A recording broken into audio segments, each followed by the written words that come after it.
아마 어제 여러분 기사를 보신 분이 있으리라 생각되는데, 어제 미국의 그 버지니아 시 청사안에 한 사람이 이제 총을 들고 들어가서 무차별 난사를 해서 12명이 숨지고 많은 사람들이 이제 다치는 또 안타까운 사건이 어제 또 발생했습니다.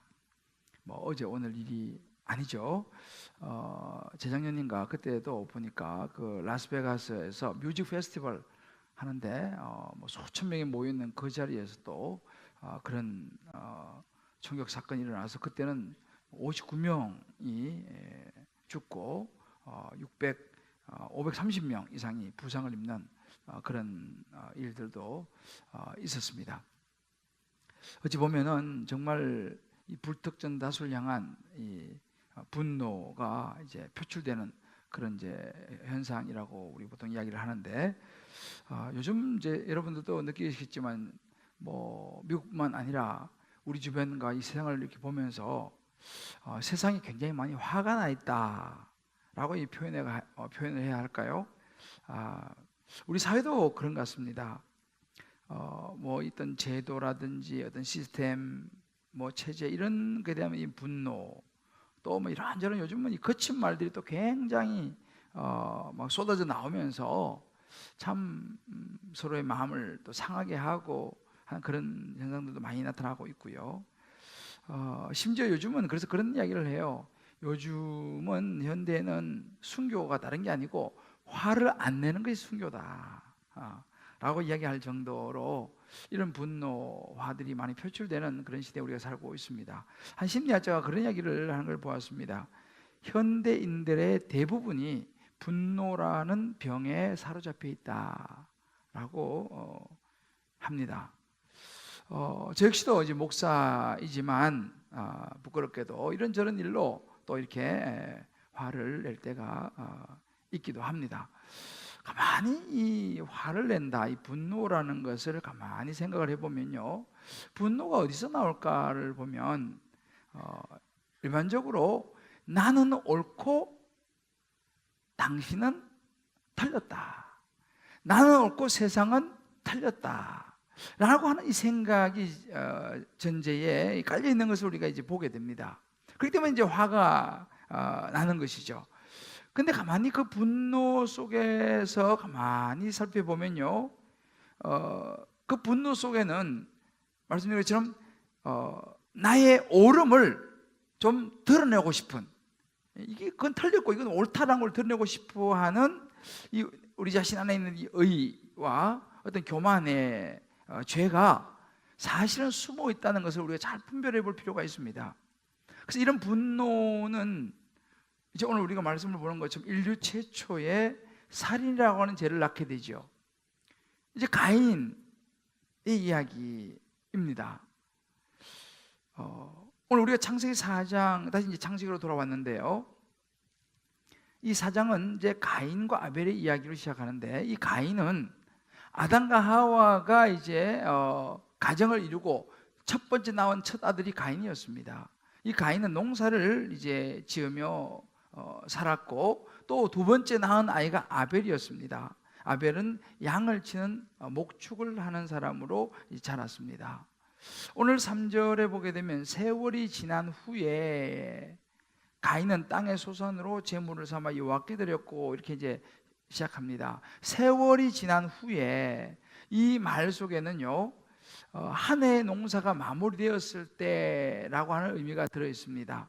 이제 이 두 자녀도 이제 자라고 한 해 농사가 마무리되었을 때에 이 가인과 아벨 두 사람은 각자가 수확한 것들을 가지고 하나님 앞에 나와 감사의 제사를 이제 드리게 됩니다.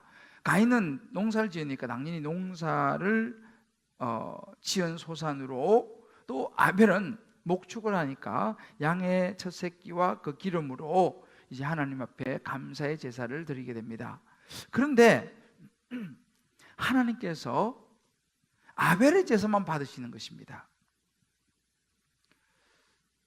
가인이 보니까 하나님이 자기의 제사는 안 받고 자기 동생 아벨의 제사만 받는 것을 보면서 몹시 분하면서 안색이 변하는 거예요. 막 화를 내면서 분노하는 장면이 나옵니다. 그렇게 막 안색이 변하면서 막 화를 내는 장면을 하나님이 보시고 하나님께서 물으시죠. 왜 네가 그렇게 막 분해하면서 그렇게 막 안색이 변하면서 화를 내는 이유가 무엇이냐?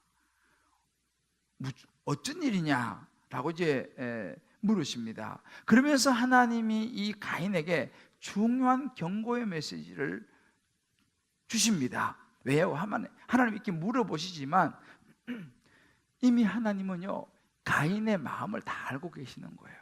그의 마음 속에 올라와 있는 그런 그 분노와 그런 그 마음의 모습들을 이미 알고 계시기 때문에 이렇게 말씀하십니다. 선을 행하지 아니하면 죄가 문에 엎드려 있다. 죄가 너를 원할 것이다. 그렇지만 너는 죄를 다스려야 된다. 라고 말씀하세요. 이미 가인의 마음을 다 아시는 거죠. 죄를 지을 충분한 가능성을 가지고 있는 그 마음을 보신 것입니다. 그래서 절대 너 죄 지면 안 돼. 제가 너를 원하지만 너 죄를 다스려야 된다. 라고 말씀을 해 주십니다. 그런데 가인은 하나님의 말씀을 귀담아 듣지 않습니다. 오히려 그 말을 듣고 아벨을 데리고 들로 나아갑니다. 이 부분이 공동번역에는 들로 가자고 꿰어 이렇게 이제 표현합니다. 오히려 그 말을 듣고 동생을 몰래 끼워서 야 우리 들로 좀 나가자. 사람이 없는 한적한 곳으로 가자 해서 들에 가서 그 동생 아벨을 죽입니다. 인류 최초의 살인이 벌어지는 것이죠. 결국 이렇게 해서 가인은 하나님의 경고에도 불구하고 자신을 원하는 죄에 자기 마음을 빼앗기고 결국은 살인이라고 하는 죄를 짓게 되는 장면이 오늘 우리가 본 이 장면입니다. 여러분 보세요. 이것이 바로 죄로 인해서 아담과 하와가 하나님께서 먹지 말라고 한 선악과를 따먹고 이제 에덴 동산에서 해산의 고통과 땀을 흘려 수고해야 되는 고통의 벌을 받고 에덴 동산에서 쫓겨난 이후에 첫 번째 성경이 우리에게 보여주는 사건이 바로 이 사건입니다. 저는 말씀을 묵상하면서 그런 질문을 자신에게 던져보았습니다. 왜 하나님이 아담과 하와가 에덴 동산에서 쫓겨나자마자 다른 좀 좋은 사건도 있는데 하필이면 이렇게 잔인한 끔찍한 살인 사건을 성경에 기록하게 하셨을까라는 것입니다. 왜 그랬을까요? 하나님의 의도가 저는 있다고 생각합니다. 무엇인가요? 인류의 아담과 하와로부터 시작되는 이 죄의 문제를 다루기를 원하시는 것입니다. 이렇게 우리 인간의 본성 안에는 죄성이 있다는 거죠. 그리고 우리가 살아가는 이 세상, 에덴 동산을 쫓겨나서 나온 이 세상은요, 바로 이런 죄성을 가진 사람들이 모여 사는 곳이 세상이다 라는 것을 말씀해 주시기를 원하셨다는 생각을 해보았습니다. 아담과 하와를 유혹했던 그 뱀, 사단이 언제든지 우리의 삶의 주변에서 바로 우리 눈 앞에서, 문 앞에서 우리를 넘어뜨리려고 하는 이것이 우리의 삶의 현장이라는 것을 하나님은 알기를 원하셨다는 것이죠. 그리고 경고하시는 것입니다. 이 죄가 너를 원할 것인데 너 절대로 넘어가서는 안 된다. 그 죄를 너희가 꼭 다스려야 된다 라고 하나님께서 말씀하시는 거예요. 이것은요 가인과 아벨에게만 주신 말씀이 아니라 오늘 현대를 살아가는 저와 여러분 우리 모두에게 동일하게 주시는 말씀으로 저는 봤습니다. 지금도 별 상황이 달라진 것은 없기 때문입니다. 자, 그렇다면 우리를 원하는 죄가 우리의 삶에서 구체적으로 어떻게 우리를 넘어뜨리는가, 그 부분을 우리가 잘 한번 살펴볼 필요가 있습니다. 그래서 이 우리를 원하는 이 죄로부터 저와 여러분이 또 우리의 자녀들이 그 죄에 넘어갈 것이 아니라 이 죄를 다스리고 하나님 주신 생명을 끝까지 지켜서 영원한 생명을 지켜내고 얻게 될 수 있기를 주님의 이름으로 축복합니다. 자, 그렇다면 나를 원하는 죄의 통로는 무엇일까요? 오늘 가인이 보여주고 있는 첫 번째 우리를 원하는 죄는요, 분노라고 하는 통로를 통해서 우리에게 다가옵니다. 우리를 원하는 죄의 중심에는 이 아담과 하와를 가만히 보면 아담과 하와가 어떻게 뱀의 유혹에 넘어갑니까? 아담과 하와 마음속에는요, 하나님처럼 되고 싶은 나가 있었습니다. 내가 하나님의 자리에 앉고 싶고 내가 모든 삶의 기준이 되고 싶은 그 죄성이 아담과 하와 안에 있었고 그 죄성을 뱀이 건드린 것이죠. 그래서 창세기 3장 5절을 보면 그런 구절이 있잖아요. 너희가 이것을 먹으면 눈이 밝아져서 하나님과 같이 될 것이다. 선악을 알 줄 하나님이 아십니다. 여러분, 선은 알아야죠. 그러나 악은 그들에게 필요한 것이 아니었습니다. 죄는 그들에게 필요한 것이 아니었습니다. 근데 이렇게 하나님의 자리에 앉아서 모든 삶의 기준이 자기가 되고 싶은 죄성, 이 부분이 아담과 하와로부터 가인과 아벨에게 전해져 왔죠.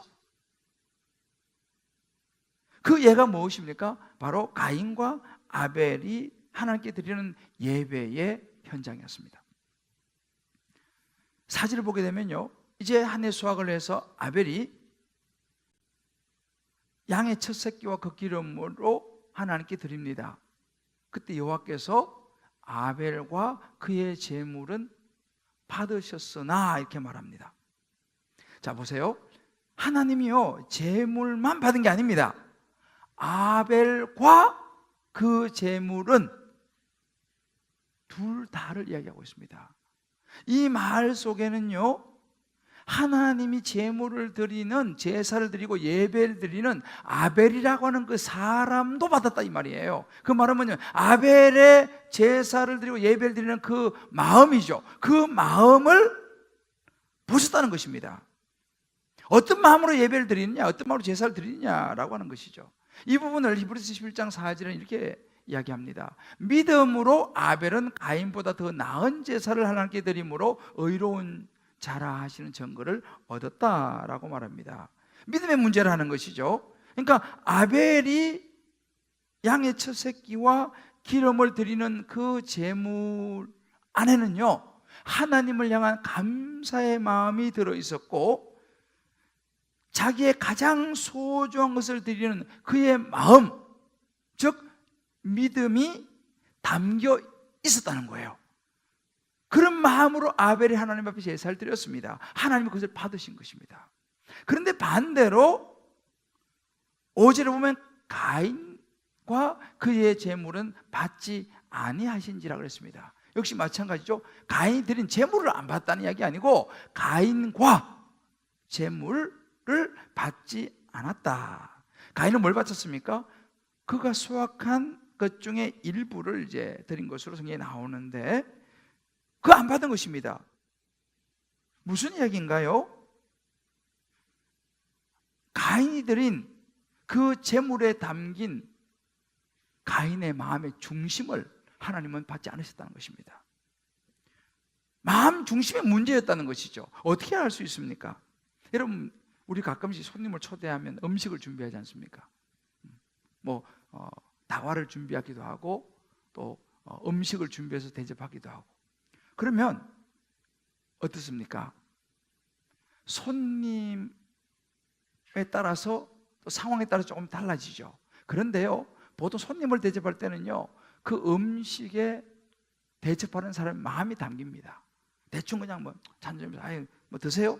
그러면 그 손님에 대한 그 마음이 그 정도밖에 안 되는 거죠. 근데 정말 내게 소중한 사람이라 그러면 우리는 정성을 다해 차를 한 잔 대접하더라도 아니면 음식을 준비하도 정성을 다해서 대접하지 않습니까? 이 말이 뭐예요? 그 대접하는 그 음식에는요, 대접하는 사람의 마음이 그대로 담긴다라는 것이죠. 그러니까 이 제사를 드리는 그 제물에 가인의 마음이 온전히 담기지 않았다는 것을 이야기하고 있어요. 뿐만 아니라 이 가인은요, 하나님을 그렇게 경외하고 두려워하는 그런 마음도 없었던 것을 볼 수 있습니다. 어떻게 알 수 있습니까? 그가 제물을 하나님께 드렸습니다. 근데 하나님께서 안 받으셨어요. 그러니까 어떻게 합니까? 막 화를 냅니다. 얼굴 안색이 변해요. 성경이 말해 얼굴 안색이 변해요.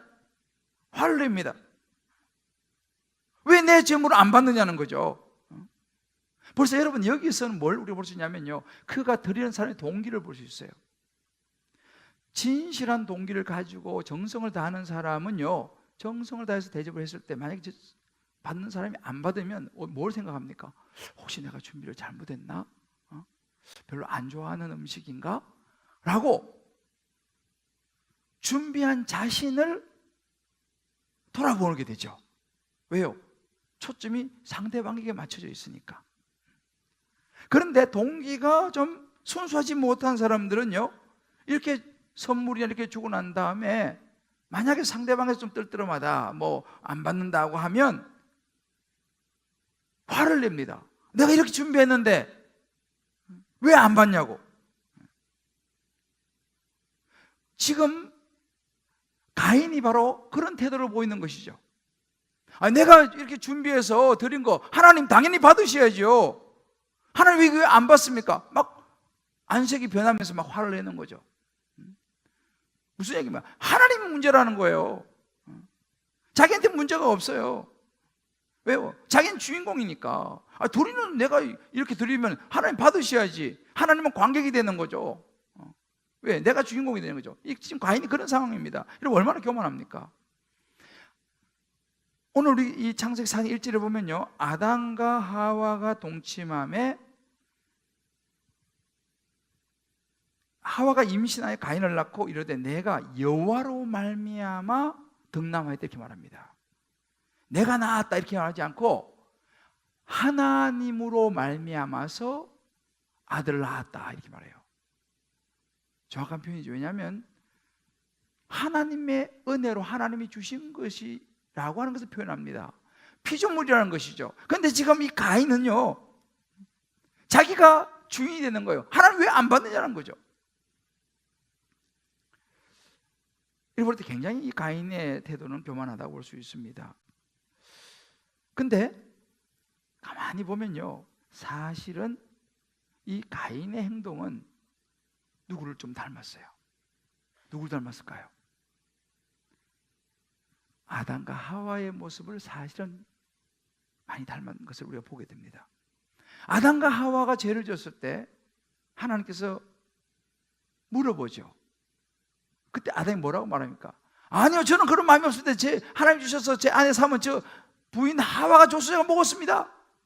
하와가 뭐라고 말합니까? 아니요, 저 먹을 마음 없을 때 저 뱀인 저를 꼬여서 제가 먹었습니다. 다른 사람 탓을 하죠. 자기의 문제를 이야기하지 않습니다. 가인이 바로 그런 모습을 그대로 보여주는 거죠. 내 문제가 아니라 하나님의 문제라는 거예요. 왜 안 받냐는 거죠. 여러분 이렇게 보면요, 부모가 참 중요한 것을 볼 수 있습니다. 십계명에서도 우리가 지난 3주 동안 부모가 얼마나 중요한가를 우리가 이제 살펴보았는데, 왜냐하면 말씀드린 것처럼 자녀들의 대부분은 부모를 보고 배우기 때문에 그렇습니다. 죄도 마찬가지예요. 예배를 드리는 것도 마찬가지입니다. 부모의 예배를 드리는 모습은 자녀에 그대로 영향을 미칩니다. 그래서 우리가 참 말씀을 보면서 늘 조심해야 되는 부분이 바로 이런 부분이죠. 그러니까 이 아담과 하와의 그런 모습들이 가인과 아벨, 물론 아벨은 그것을 본받지는 않았지만 그건 자녀가 받아들일 수 있고 안 받아들일 수 있지만 1차적으로는 아담과 하와의 모습이었다는 것입니다. 그러니까 이 가인과 아벨이 아담과 하와가 하나님의 예배드리는 모습을 보고 자랐을 것이라는 거죠. 하나님과의 관계를 어떻게 맺어가고 있는지를 보면 자랐을 것이라는 것입니다. 부모가 먹고 사느라고 너무 바빠가지고 하나님의 예배를 잘 못 드린다. 직장 생활하고 여러 가지 친구들하고 여러 가지 이런 주변의 일들 때문에 예배를 제대로 못 드린다. 혹은 애들 뒷바라지하고 공부시키느라고 예배를 제대로 못 드린다.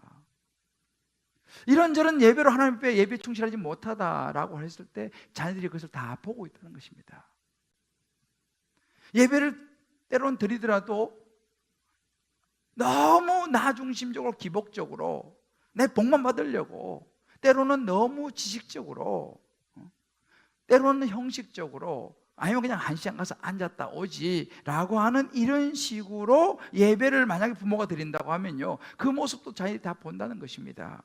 여러분, 요즘 우리가 큐티 말씀이 이사야 말씀인데 이사야 1장 12절에 그런 구절이 있어요. 너희가 내 앞에 보이려고 오니 이것이 누가 너희에게 요구하였느냐? 내 마당만 밟을 뿐이니라 그랬습니다. 이스라엘 백성들이요, 예루살렘 성전에 오기는 와요. 제사 드리러 옵니다. 제물도 바치고 하는데 하나님께서 이렇게 말씀하시는 거예요. 너희들은 와서 마당 뜰만 밟고 가는구나. 내게 진심을 다해서 예배하는 것이 아니고 마당 뜰만 밟고 가는구나 라고 하시는, 안타까워하시는 구절이 바로 이 이사야 1장 12절 말씀입니다. 우리도 이럴 수 있다는 것이죠. 물론 이제 우리가 보면 교회에 나온 지 얼마 안 되고 신앙생활을 시작한 지 얼마 안 되는 분들은 사실은 교회 예배 처음부터 집중하기 어렵습니다. 좀 전에 이제 3부에 세례받을 우리 전지의 자매도 그렇게 얘기하잖아요.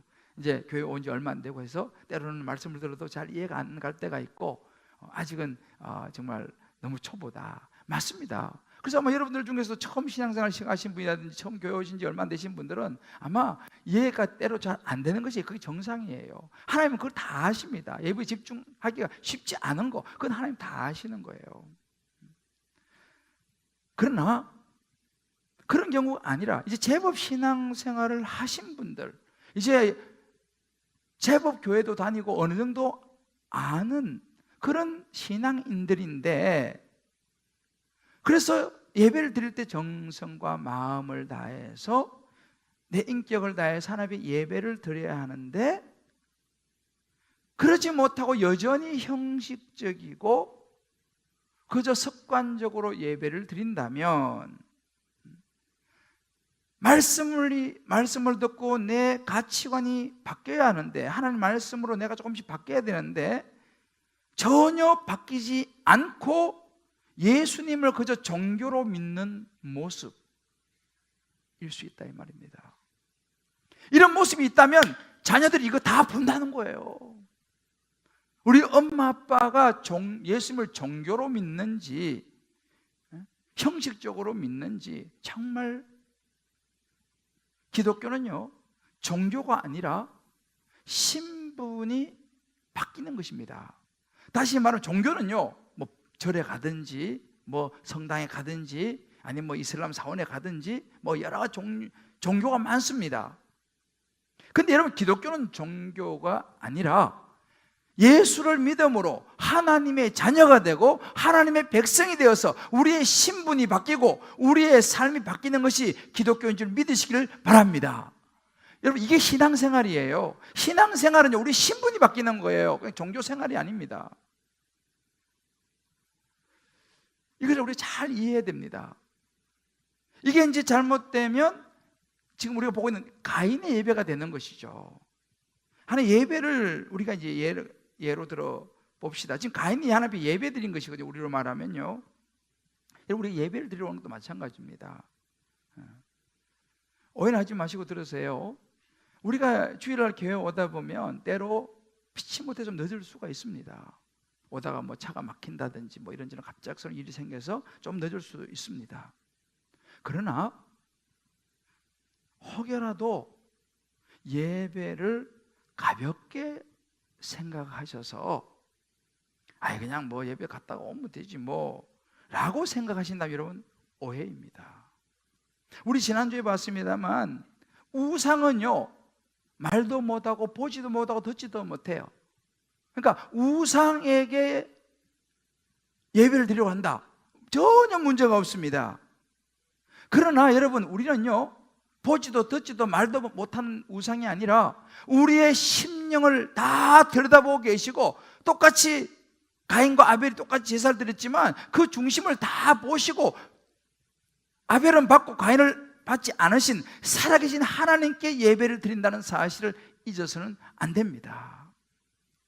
그렇게 살아계신 하나님 앞에 예배를 드린다고 하면 우리는요, 하나님을 의식해야 됩니다. 왜? 하나님이 다 보고 계시니까. 그래서 피치 못할 그런 경우가 있겠지만은 앞에 한 5분, 10분 잘라먹고 뒤에 또 바빠서 한 5분, 10분 잘라먹고 이런 예배를 만약에 드린다면 그건 하나님이 안 받으실지도 모릅니다. 이런 이야기하면 또 안색이 변하고 화를 내시는 분이 계실지 몰라요. 내가 이렇게라도 와주는 것만 해도 감사해야지 말이지, 라고 생각하시는 분이 혹시 계실지 모르겠습니다. 누구하고 많이 닮았습니까? 어찌 보면 가인의 모습인지 몰라요. 가인은 그랬잖아요. 내가 드리는데 하나님, 드리면 그냥 감사하게 받으시지, 뭐 내 거는 왜 안 받습니까? 뭐 안 받는다고 그렇게 말씀하십니까? 라고 안색이 변하고 화를 냈어요, 가인이요. 우리 입장에서 보면 그래요. 그래도 그렇게라도 와주는 게 어디냐? 우리 입장에서 보면 그렇지만 여러분, 예배는요, 우리 입장에서 드리는 게 아니고 하나님 받으실 예배를 드려야 될 줄을 믿습니다. 로마 12장 1절 2절 이렇게 말씀하세요. 너희 몸을, 그러므로 형제들아, 내가 하나님 모든 자비하심을 너희를 권하니 너희 몸을 하나님이 기뻐하시는, 내가 기뻐하니 하나님이 기뻐하시는 거룩한 산 제물로 드리라. 이것이 너희가 드릴 영적 예배다 그랬습니다. 2절 이렇게 말합니다. 너희는 이 세대를 본받지 말아라 그랬습니다. 요즘 여러분 이 세대가 어떻습니까? 요즘 세대는요, 점점 갈수록 예배가 아주 희미해져요. 옛날에 우리 어르신들은 주일 빠지면 죽는 줄 알았잖아요. 요즘은 주일 빠지는 게 별로 그렇게 심하게 생각하지 않습니다. 뭐 바쁘면 빠질 수도 있지 뭐. 큰 교회는 예배를 아침 7시부터 밤 9시까지 드려요. 뭐 밤 9시 예배 가서 한번 드리면 되지 뭐. 물론 그럴 수 있습니다. 왜냐하면 요즘 현대사회가 여러 가지 주일날 출근하신 분도 계시고 이런 분들 피치 못해서 밤 예배라도 예배 드리는 것이 좋죠. 그러나 그런 경우가 아니다면 마치 예배를 내 편리에 따라서 하나님 앞에 예배를 드린다고 하면 이 세대를, 주변에 예배를 대충 우습게 생각하고 예배를 가볍게 생각하고 주일날 그냥 한 번씩 빠져도 되지 라고 하는 분들을, 세대를 본받지 말라라고 주님 말씀하시는 거예요. 요한일서 3장 12절 이렇게 말합니다. 가인과 같이 하지 말라 이렇게 말해요. 가인처럼 그렇게 예배를 드리지 말라 이렇게 말해요. 왜요? 그는 악한 자에게 속해서, 세상에 속해가지고 세상의 가치관으로 아우를 죽였으니. 어떤 이유로 죽였느냐? 비교해보니까 자기 행위는 악하고 아우의 행위는 의롭거든요. 그래서 예배 대충 드리시는 분들은 가끔씩 예배 잘 드리시는 분들은 미워해요. 저렇게 잘 드리면 나는 뭐가 되는 거야? 누구의 모습과 비슷하죠? 우리가요, 예배를 드릴 때 잘 생각해 봐야 됩니다. 예배를 드리는 중심은 내가 아니에요. 받으시는 하나님이신 줄 믿으시기를 바랍니다. 우리 예배 드리면서 복 받아야죠. 하나님께 복 주십시오. 맞습니다. 하나님 우리에게 복 주시기를 원하십니다. 예배 잘 드리면 내가 너에게 복을 주겠다, 천대까지 내가 은혜를 베풀겠다 말씀하셨습니다. 맞습니다. 하나님 우리에게 복을 주시기를 원하세요. 성경은 전부 다 복에 대해서 말씀하고 있습니다. 근데 그럼 뭐가 문제냐는 거예요. 여러분, 복이라는 것은요, 하나님이 우리에게 가장 좋은 것을 주시는 것이 복인 줄 믿으시길 바랍니다. 근데 문제는 뭐냐? 내가 원하는 복을 원하는 거예요. 내가 원하는 복을 받기를 원하는 것입니다. 그래가지고 많은 사람들이 예수 믿다가 돌아선 이유가 무엇입니까? 내가 원하는 복을 하나님이 안 주니까. 내가 이만큼 이렇게 하면 하나님께서 이렇게 날 해줘야 되는데, 내가 원하는 대로 안 되잖아요. 안색이 변하는 거예요. 화가 나는 거예요. 예수 믿어도 별 볼 일 없더만 이라고 말하죠. 여러분, 그렇게 내가 원하는 복만 받으려고 하면 죄송하지만 절에 가서 앉아있는 거나 교회 와서 앉아있는 거나 특별히 다를 바가 없어요. 뭐 절에 가서도 내가 원하는 것만 달라고 빌지 않습니까? 절에 다니시는 분도 굉장히 불심이 깊어요. 교회 와서도 만약에 내가 원하는 복만 받으려고 한다면 절에 가는 거나 교회 오는 거 다른 게 뭐가 있습니까? 성경 우리가 말하기를요, 복을 하나님 주시기 원하시지만은 하나님이 내가 원하는 복이 아니라 하나님 보실 때 우리가 가장 좋은 복을 주시는 줄을 믿으시기를 바랍니다. 그래서 예수님 팔복을 이야기하시는 거예요. 이걸 우리 잘 이해해야 됩니다. 그러니까 우리가 이런 내 중심이 되고 신앙생활도 교회도 예배도 내 중심이 되니까 교회가 어떻게 되면 자꾸 인간적이 되는 거예요. 내 생각을 충족시켜 주면 그 교회는 기분이 안 좋아. 그런 예배 나는 기분이 안 좋아. 물론 사람들마다 교회에 대한 취향이 좀 다를 수 있죠. 찬양도 취향이 다를 수 있습니다. 저도 좋아하는 찬양이 있지요. 그러나 여러분, 그보다 더 중요한 게 있어요.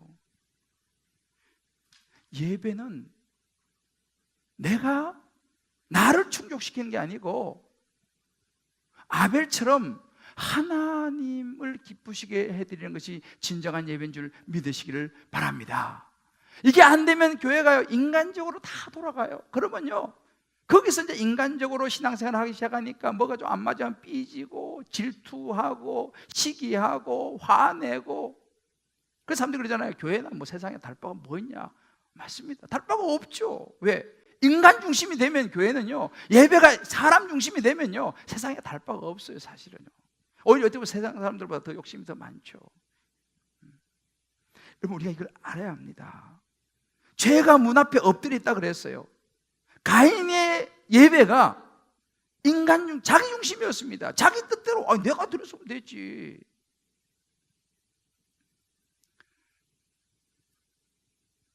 두 번째 나를 원하는 제 통로는 탐심입니다. 아벨이 이제 이렇게 해서 가인에게 죽임을 당하죠. 가인이 아벨을 죽였습니다.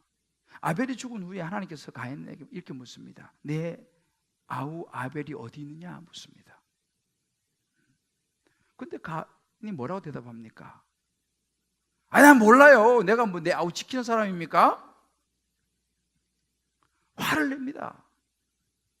안색이 변해요. 나한테 뭐 물어보세요. 화를 내죠. 여러분, 창세기 3장 1절에 보면 뱀이 하와에게 접근할 때 물어보는 장면이 나와요. 첫 번째 질문입니다. 뱀이 여자에게 물어 이르되 하나님이 참으로 너희에게 등산 모든 나무 열매를 진짜 먹지 말라고 하더냐? 라고 묻습니다. 왜 묻습니까? 뱀은요, 목적이 있어요. 이렇게 물어가지고 하와를 넘어뜨리고 죄짓게 만들려고 물어보는 거예요. 그의 마음을 헷갈리게 만드는 것이죠. 그런데 하나님이 오늘 또 묻습니다. 네 아우 어디 있느냐? 하나님의 질문은요, 그렇지 않습니다. 이 가인을 무너뜨려서 벌 주기 위함이 아니고, 가인이 그 질문을 듣고 하나님이 모릅니까? 다 아시지? 그래도 묻습니다. 왜요? 이 질문을 받고 너가 너 자신을 좀 돌아보고 잘못한 거, 동생 죽인 거 회개하고 너 구원받아야지. 좋게 해주시기 위해서, 구원해 주시기 위해서 하나님 물으시는 거예요. 이 물음 안에는 뭐가 있냐면요, 내가 보니까 네 마음에 지금 욕심이 들어갔구나. 동생을 시기하고 질투하는 마음이 이미 너한테 있구나. 너 보니까 너 지금 그 마음이 실행에 옮기려고 하는구나. 하나님이 아신 거예요. 너 절대 그 실행에 옮기면 안 돼. 절대 너 죄지면 안 된다 라고 하면서 이어서 말하는 게 뭐예요? 죄가 문 앞에 엎드려 있느니라, 이렇게 말합니다. 엎드려 있다 이 말이 히브리 로베츠라고 하는 단어인데 도사리고 있다 이런 의미예요. 이 죄가요 바로 문 앞에서 딱 도사리고 있는 거예요. 죄가 너를 원한다 그랬습니다. 보니까 내가 네 안에 죄에 대한 욕망이, 욕심이, 탐심이 너한테 있구나. 그렇지만 너 절대로 그 죄에 넘어가면 안 돼. 너 다스려야 돼 라고 하나님께서 말씀하시죠. 왜 지난번에 기억나세요? 창세기 3장 16절에 너는 남편을 원하고, 그 형벌을 줄 때 그러죠. 너는 남편을 원하고. 그래서 원한다는 말은 뭐냐면 사모한다는 말이 아니고 남편을 네가 원하는 대로 욕망하고 네가 원하는 대로 남편이 움직여 주기를 바라고, 그 의미라고 말씀드렸죠. 아마 기억하시는 분이 계실 거예요. 그러니까 우리 마음속에 선과 악이 싸우는 것입니다. 여러분 보세요. 이렇게 하나님 분명히 경고하셨습니다. 너, 내가 보니까 그런 마음이 이미 있어. 너 절대 그 죄 지면 안 돼. 너 죄를 다스려야 돼 라고 말씀을 했습니다. 그런데 그렇게 이야기했음에도 불구하고 그 다음 절 8절이에요. 가인이 그 이야기를 듣고요, 몰라서 한 게 아닙니다. 그 이야기를 듣고 분명히 말씀을 해주셨음에도 불구하고 자기 안에 있는 죄의 욕망을 이기지를 못해요. 그리고 동생을 결과적으로 죽입니다. 그 이야기를 들은 이유였어요. 몰라서가 아니었습니다. 왜입니까? 자기 안에 있는 자기가 옳다라고 하는 자기의 의가, 저 아벨만 없으면 내가 최고가 될 텐데, 저 아벨만 없으면 내가 하나님의 모든 사랑을 독차지할 텐데, 이게 탐심이죠. 최고가 되고 싶은 욕망과 욕심, 이것이 아벨을 죽인 것입니다. 이게 탐심입니다. 그리고 책임 전가하지 않습니까? 내가 뭐 아우치키는 사람입니까? 좀 누구와 닮지 않았어요? 아담이 뭐라고 얘기합니까? 제 부인 때문에 그래요.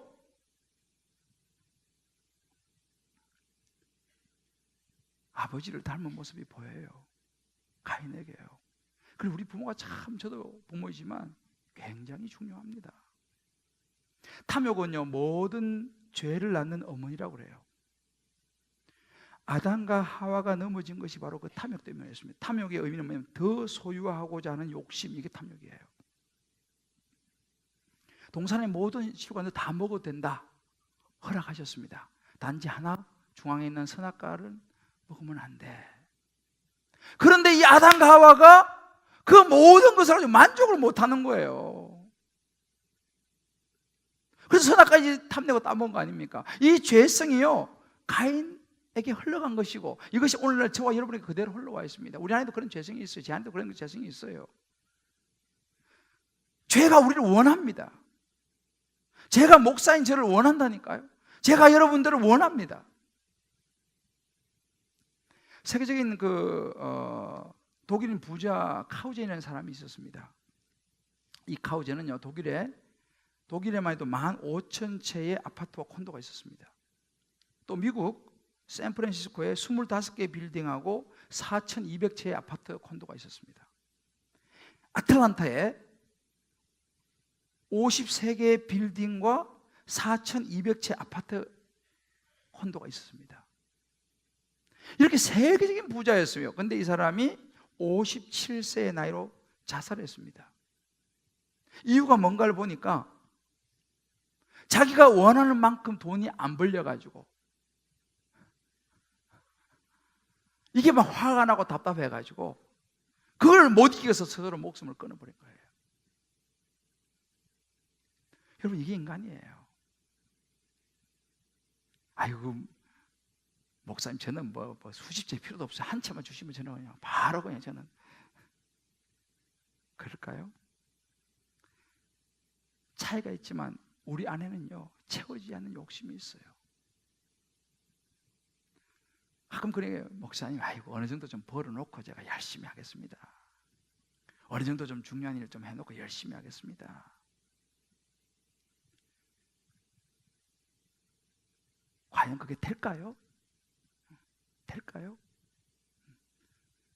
한번 해보려고 그러니까 몸에 힘이 없어. 왜? 세월이 다 가버렸어. 이게 우리 욕심입니다.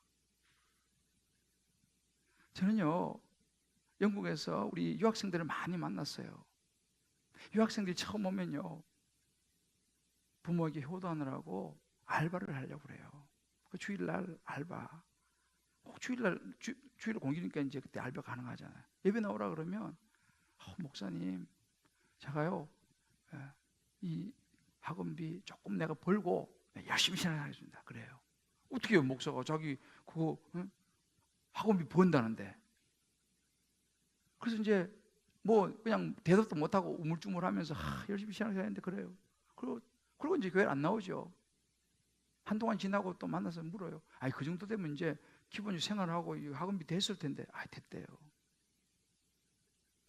그러면 이제 주일날 와서 예배 드리고 이제 해야지. 열심히 신앙생활 해야지. 목사님, 여기까지 왔는데 유럽 여행을 한번 하고 가야죠. 그래요. 유럽 여행 한번 하고 가야 된대요. 왜요? 그것도 알바 또 해야 되는 거예요. 그래서 그건 말을 안 듣죠. 목사님, 조금만 기다려주세요. 제가 유럽 여행비만 내가 딱 하고. 그리고 또 시간이 또 만나요. 이제 그 정도면 이제 다 됐겠는데 이제 열심히 신앙생활 해야지 예배드리고.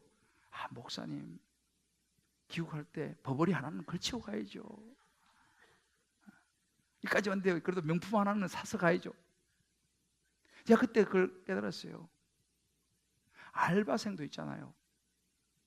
그 돈이, 욕심이 그렇게 쉽지 않다는 걸 내가 알았어요. 그러다 보면 뭔데요? 그럼 한국 가요. 신앙은 다 까먹어버리고. 우리의 욕심과 탐심은 끝이 없습니다. 죄가 우리를 원하는 통로가 바로 그 탐심과 욕심입니다. 상담학자 게리 콜린스라는 사람이 이렇게 얘기했습니다. 탐욕에 노출된 사람의 성격에 공통점이 있는데 냉혈적 성격이다 그래요.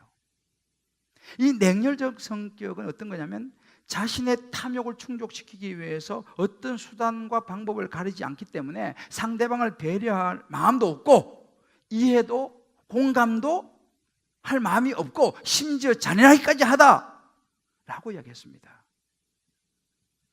가인의 모습 아닌가요? 우리가 살아가는 사회도 마찬가지입니다. 우리 삶도 마찬가지예요. 이 탐심과 욕심과 욕망에 사로잡히면요, 다른 사람들 생각하지 않아요. 자기밖에는 생각을 못해요. 그러니까 많은 사건들이 일어나지 않습니까? 탐욕이 우리를 사로잡고 우리 죄로 넘어지게 하는 통로라는 것을 이 가인이 그대로 보여주고 있어요. 여러분, 지금 우리나라에 좀 슬픈 소식, 헝가리에서 유람선이 지금 침몰해가지고 참 가슴 아픈 일이 생겼잖아요. 근데 그 크루즈선 선장이 알고도 그냥 지나갔다는 거 아니에요. 그냥 지나갔어요. 왜? 자기는 괜찮으니까. 어떻게 되겠지? 여러분, 이것이 어쩌면 냉혈적 성격 아니겠습니까? 이 탐심, 욕심 아니겠습니까? 나는 괜찮으니까.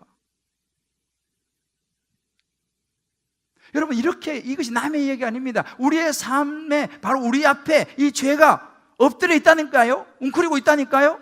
그래서 기회만 되면 우리의 마음속에 들어와서 우리를 간절히 원하는 것이 죄입니다. 우리를 넘어뜨리기 위해서 어떻게 해야 됩니까? 오늘 주님 말씀하십니다. 그럼 이 죄를 이길 수 있는 방법이 뭐냐? 오늘 실제로 첫 번째 이렇게 말합니다. 선을 행하는 것이다. 선을 행하는 것이 뭐냐? 관심을 하나님께 집중하는 것이다 라고 말합니다. 실제로 이렇게 말하죠. 내가 선을 행하면 어찌 낯을 들지 못하겠느냐. 이 가인이 이 죄를 짓고는 하나님 눈을 똑바로 못 쳐다본 거예요. 여기서 말하는 선을 행한다는 것은요, 착한 일하고 이런 것도 있지만 그것보다는 선 자체이신 하나님을 향해서 얼굴을 들고 눈을 맞추는 것을 이야기합니다. 내 모든 관심을 하나님께 집중하는 것을 원합니다. 여러분, 사단은요, 죄는요, 우리의 재산을 원하지 않습니다. 우리 영혼을 원합니다. 우리의 생명을 원해요. 그래서 그 죄가 우리를 넘어뜨려가지고 결국 우리의 생명, 우리의 영혼을 무너뜨리기를 원합니다. 이게 죄의 특성입니다. 이걸 우리가 분별해야 됩니다. 우리가 이 올라오는 이 분노를 처리하지 않으면요, 그 분노의 문을 통해서 사단이가 죄가 들어와서 우리를 망가뜨려 버린다니까요. 그러면 어떻게 하면 우리가 이 분노를 이겨낼 수 있느냐라는 거예요. 우리의 시선을 하나님께 돌려야 된다는 것입니다. 하나님 앞에 서야 된다는 거예요. 말씀드린 것처럼 분노는 왜 나옵니까? 당신이 그러면 안 된다는 거죠. 너는 그러면 안 돼. 왜? 나는 옳다는 거 아니에요. 그래서 사실은 이런 정죄와 비판, 분노를 가장 잘하기 쉬운 사람이 누군지 아세요? 목사입니다. 목사는 그래도 나름대로 어렵다고 말하는 사람이 목사 아니에요. 늘 성경 보고 설교하니까. 근데 제가 어느 날 깨달은 게 뭐냐면, 제일 정죄하고 비판 많이 하고 분노를 표출 안 하더라도 마음속으로 막 이렇게 분노를 많이 가질 수 있는 사람이 목사라는 걸 제가 깨달았어요. 안 그런 것 같아도 마음속으로 막 누구 성도한테는 막 이렇게 하고 속으로 말이죠. 이게 바로 죄에 사로잡히는 것이죠, 목사가요. 그럼 어떻게 되느냐? 주님이 내게 깨닫게 해주신 거예요. 너의 시선을 하나님께 돌려라. 어떻게 돌립니까? 하나님 앞에서 너 자신을 보라는 거예요. 그렇게 말하는 너는 얼마나 완전하냐 이 말이죠. 이게 시선을 하나님께 돌리는 것입니다.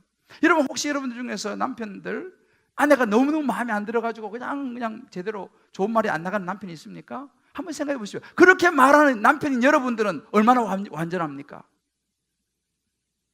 남편에게 막 잔소리하고 막 이러는 분들 혹시 계십니까? 그렇다면 그렇게 말하는 남편에게 말하는 아내인 여러분은 얼마나 완전합니까? 부모를 향해서 막 쏟아내는 자녀들이 계십니까? 여러분은 얼마나 완전합니까? 자녀를 향해서 막 쏟아내는 부모가 있습니까? 생각해 보십시오. 나는 그 나이 때 얼마나 잘했습니까?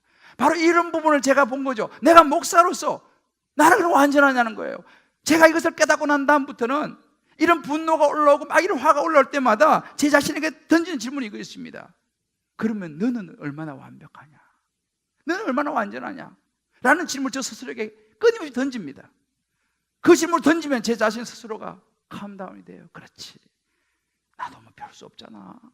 나도 거기서 거기지. 내가 하나님의 시선을 맞추는 거예요. 그러면 내 안에 분노가 사고를 치더라니까요. 이것은 하나님 앞에 설 때 가능합니다. 두 번째는요, 죄를 이길 수 있는 방법이 뭐냐면 말씀을 붙들고 욕심을 계속 버려야 됩니다. 여러분, 배에 물 들어오면 퍼내야지 배가 안 가라앉지 않습니까? 어떻게 우리 안에 있는 욕심을 계속 퍼내고 버릴 수 있습니까? 한번 퍼냈다고 됩니까? 아니요. 계속 죽을 때까지 퍼내야 됩니다. 어떻게 해요? 오늘 야고보서 4장 6절 7절 이렇게 말합니다. 그런즉 너희는 하나님께 복종할지어다. 마귀를 대적하라. 그럼 너희를 피하리라 그랬습니다. 어떻게 우리가 마귀를 대적하고 죄를 이길 수 있습니까? 하나님 말씀에 나 자신을 순종시켜야 됩니다. 그 말씀을 내가 붙잡아야 합니다. 그래서 에베소 6장 10절 이렇게 말하죠. 성령의 검 곧 하나님의 말씀을 가지라. 여러분, 제가 얼마나 우리가 강렬한지 모릅니다. 끊임없이 죄는 우리를 원합니다. 어떻게 이겨낼 수 있습니까?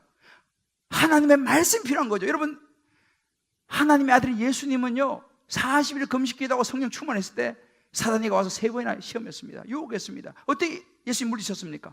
3번 다. 마태복음 4장 4절 7절 10절 보면요, 기록되었으되 하나님께서 이렇게 말씀하셨다. 하나님 말씀을 가지고 사단을 물리쳤다는 사실을 기억해야 됩니다. 여러분, 우리 죄 이길 수 없습니다. 우리 안에 스며오는 죄를 여러분 감당이 안 됩니다. 성령의 능력을 의지하고 하나님 말씀을 붙잡고 그 말씀의 바가지로 우리 욕심을 퍼내지 않으면요 우리는 이겨낼 수가 없어요. 그래서 우리는 중요한 것이 무엇입니까? 말씀 안에 거해야 되는 거예요. 날마다 말씀을 묵상해야 되는 것입니다. 그리고 이 말씀을 나누는 공동체 안에 들어가야 되는 거예요. 그래서 다락방 소그룹이 중요한 거예요. 그 소그룹에 가가지고 이 말씀을 같이 나누어야 합니다. 그리고 그 말씀을 통해 서로서로 교훈을 주고받아야 합니다. 분별해야 합니다. 왜요? 죄를 이길 수 있는 방법은 그밖에 없기 때문에, 혼자서는 감당이 안 되기 때문에. 그래서 우리 말씀을 듣는 구조 속으로 들어가야 합니다. 공동체 안으로 들어가야 합니다.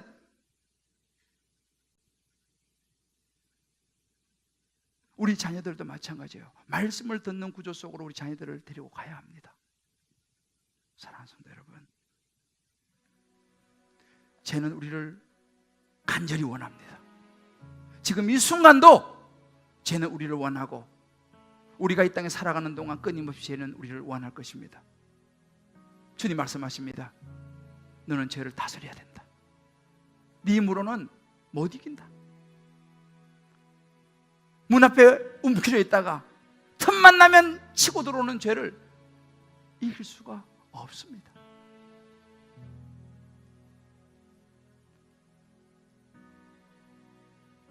우리 말씀으로 돌아가야 합니다. 여러분, 직장의 상사 때문에 화가 납니까? 가정에서 자녀들 때문에 화가 납니까? 혹은 배우자 때문에 막 화가 납니까? 하나님을 바라보셔야 됩니다. 나는 하나님과의 관계가 어떤가? 사람들이 내가 한 걸 몰라줍니까? 내가 주님을 위해서 이렇게 많이 했는데 몰라줍니까? 억울합니까? 여러분, 그거 무효 아닙니다. 하나님은 다 아세요. 무효는, 하나님께 무효는 없습니다. 사람들 볼 때는 별 볼 일 없는 같이 볼지 모르지만요.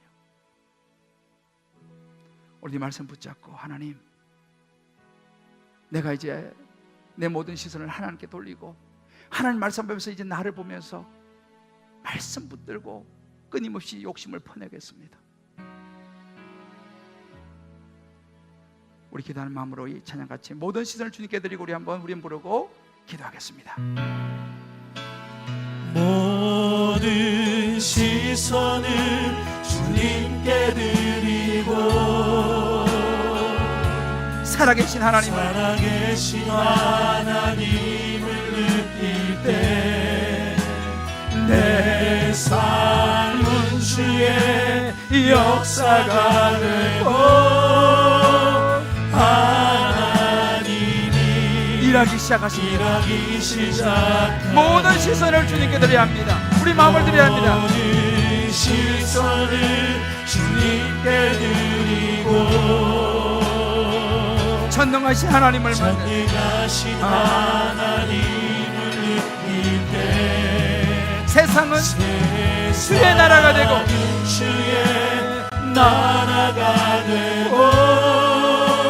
하나님이 일하기 시작하네. 우리 한번 이 시간 오늘 말씀을 생각하면서 같이 한번 기도했으면 좋겠습니다. 오늘 말씀 가운데 성령께서 여러분 각자에게 주신 음성이 있으리라 생각합니다. 이런저런 일들로 힘든 분이 계실지 모르겠습니다. 자녀가 너무 속을 썩이는, 때로는 배우자가, 때로는 여러 가지 직장과 사업 일이, 때로는 경제적인 것이, 때로는 건강이, 때로는 내 마음의 감정들이 나를 분노케 하고 자꾸만 욕심으로 나를 끌고 가고 있는지 모르겠습니다. 우리는 말씀으로 다스려야 합니다. 하나님 앞에 서야 합니다. 하나님 앞에 시선을 맞춰야 합니다. 그래서 우리 죄를 이겨내야 합니다. 우리 이 시간 각자 주신 음성을 붙들고 주님, 제가 힘들지만 말씀을 붙들고 죄를 다스려 보겠습니다. 그래서 우리 양육이 필요하고 훈련이 필요한 것입니다. 그래서 공동체가 필요한 것입니다. 주님, 내가 그 말씀의 공동체 속으로, 말씀의 구조 속으로 내가 들어가기를 결단합니다. 내가 다락방으로 들어가기를 결단합니다. 우리 각자의 결단이 있었으면 좋겠습니다. 우리 같이 한번 주의 이름으로 같이 한번 기도하겠습니다. 하나님 아버지, 나를 원하는 것이 죄라는 것을 다시 한번 깨닫게 하셔서 감사합니다.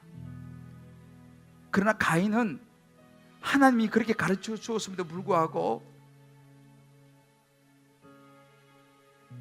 그 말씀을 붙잡지 않고 결국은 자기를 원하는 죄에 넘어가고 말았습니다. 주여, 간절히 기도하옵기는 오늘 이 말씀을 마음에 담고 우리 한 사람 한 사람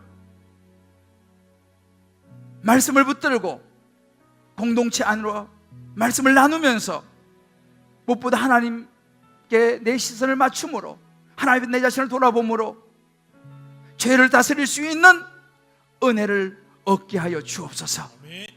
주여, 우리는 가인의 길을 가지 않기를 원합니다. 우리 모두가 아벨의 제사를 주님께 올려드림으로 우리 가정이 하나님의 은혜 가운데 거하고, 우리 자녀가 하나님의 은혜 가운데 거하며, 우리 주님께 보면 교회가, 이 나라 이 민족과 열방이 주님 앞에 세워지는 은혜가 있게 하여 주옵소서. 우리 결단을 받으실 주님을 찬양하며 예수님의 이름으로 간절히 기도합니다. 아멘. 아멘. 우리 지금 다 자리에 일어나시면서 이렇게 한번 서로 한번 축복합시다. 우리는 가인이 아니라 아벨의 제사를 드려야 합니다. 우리는 가인이 아니라 아벨의 제사를 드려야 합니다. 제가 원하지만 죄를 다스려야 합니다. 제가 원하지만 죄를 다스려야 합니다. 할렐루야. 네. 내게로부터 눈을 들어 주를 보기 시작할 때 이 찬양 우리 부르면서, 하나님, 내가 이제부터 쉽지 않지만 다시 내 주파수를 하나님께 맞추기 원합니다. 이런 고백으로 이 찬송 1절 부르고 축도하겠습니다. 내게로부터 눈을 들어